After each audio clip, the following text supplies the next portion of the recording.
Hey guys!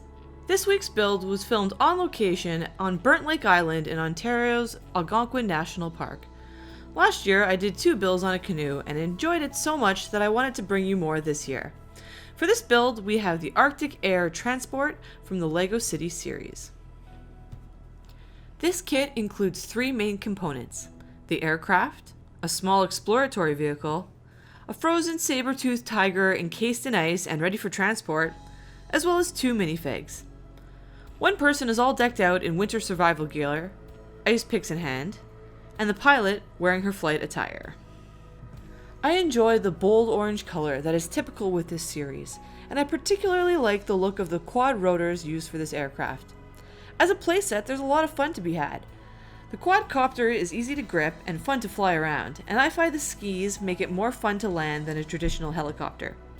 I do wish there was a mechanism to rotate the rotors, but it is a small kit after all.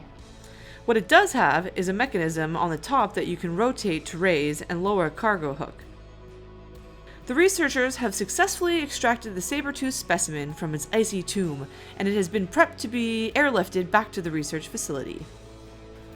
This is a great set for a young imagination to take on whatever Arctic adventure they can think of, and it has many parts that would be fun to use for future creations. I think it's safe to say that it's better suited for its pieces than as a display piece. This is my 3rd set from the Arctic series, and while I do appreciate the aesthetic and playability of this kit, I find it falls a little short compared to what the Arctic Scout Truck or the Arctic Supply Plane have to offer.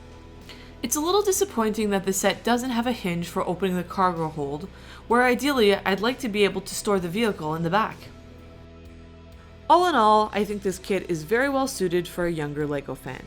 Otherwise, I'd only suggest this one if there are pieces that you're looking to add into your parts bin. If you enjoyed the novelty of this canoe build, you'll be happy to know that I have another one coming up soon. See you then! Please like, share, and subscribe.